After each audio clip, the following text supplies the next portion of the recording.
Hello, boys and girls. This is your Peter Pan storyteller. When you hear this sound, turn the page. Let's start on the title page by looking at the pictures and following the words.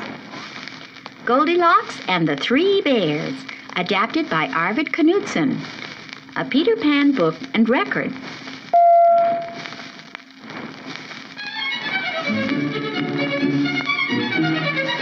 Once upon a time, there were 3 bears who lived together in their own house in the woods. One was a middle-sized bear, the mother. One of them was a little wee bear, the baby. And the other was a great big bear, the father. They each had a bowl for their porridge, which is a kind of oatmeal. The little wee bear had a little wee bowl. The middle-sized bear had a middle-sized bowl. And the great big bear had a great big bowl. They each had a chair to sit in. The little wee bear had a little wee chair. The middle-sized bear had a middle-sized chair. And the great big bear had a great big chair. And they each had a bed to sleep in. The little wee bear had a little wee bed. The middle-sized bear had a middle-sized bed. And the great big bear had a great big bed. One morning, the 3 bears made a porridge for breakfast and poured it into their bowls. But it was too hot to eat. So they decided to go for a walk in the woods until the porridge cooled. While the 3 bears were away on their walk, a little girl named Goldilocks came to their house. First, she looked in at the window, and then she peeked through the keyhole at the door. Of course, there was nobody inside. Goldilocks turned the handle of the door. The door was not locked because the 3 bears were trusting bears. They did no one any harm and never thought anyone would hurt them. So Goldilocks opened the door and went right in. There was the porridge on the table. It smelled very, very good. Goldilocks didn't stop to think whose porridge it was. She went straight to it to eat it.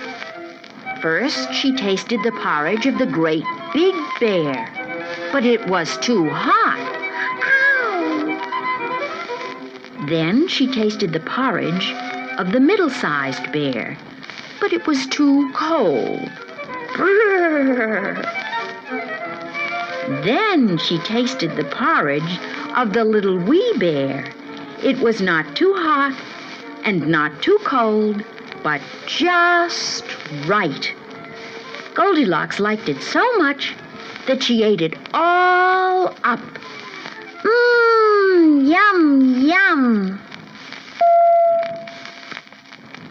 Then Goldilocks went into the parlor to see what else she could find.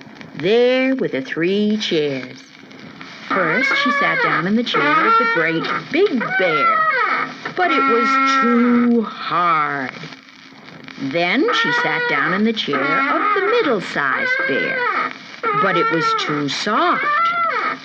Then she sat down in the chair of the little wee bear. It was not too hard and not too soft, but just right. Goldilocks liked it so much that she rocked and rocked until the bottom of the chair cracked and broke. Down she went, plump onto the floor.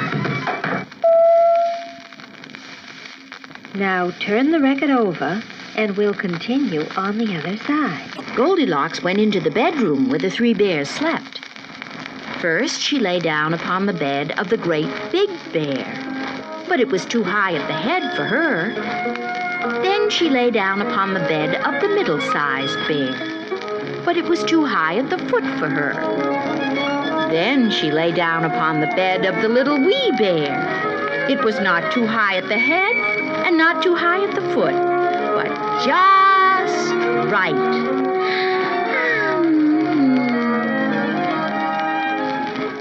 Goldilocks liked it so much that she covered herself up and fell fast asleep.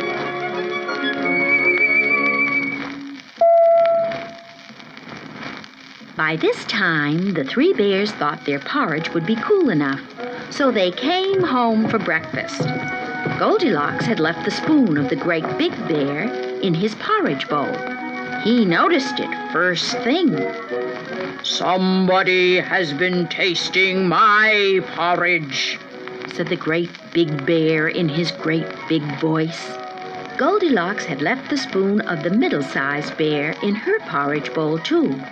"Somebody has been tasting my porridge," said the middle-sized bear in her middle-sized voice. Then the little wee bear looked at his bowl. "Somebody has been tasting my porridge and has eaten it all up," cried the little wee bear in his little wee voice. The three bears went into the parlor. Goldilocks had left the cushion crooked in the chair of the great big bear. He noticed it first thing. "Somebody has been sitting in my chair," said the great big bear in his great big voice. Goldilocks had scrunched down the cushion of the middle-sized bear. "Somebody has been sitting in my chair," said the middle-sized bear in her middle-sized voice. Then the little wee bear looked at his chair. "Somebody has been sitting in my chair and has broken it all up," cried the little wee bear in his little wee voice. The three bears went into the bedroom. Goldilocks had pulled the pillow of the great big bear out of place. He noticed it first thing.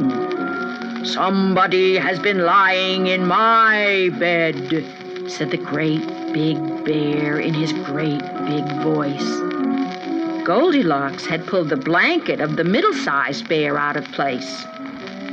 "Somebody has been lying in my bed," said the middle-sized bear in her middle-sized voice. Then the little wee bear looked at his bed. "Somebody has been lying in my bed, and here she is!" cried the little wee bear in his little wee voice. This woke Goldilocks up at once. There were the three bears, all staring at her.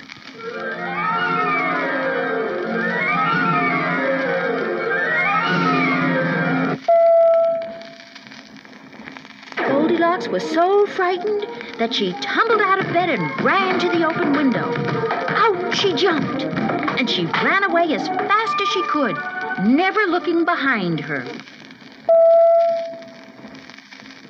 Goldilocks never went into anyone's house uninvited again. As for the three bears, they all lived happily ever after.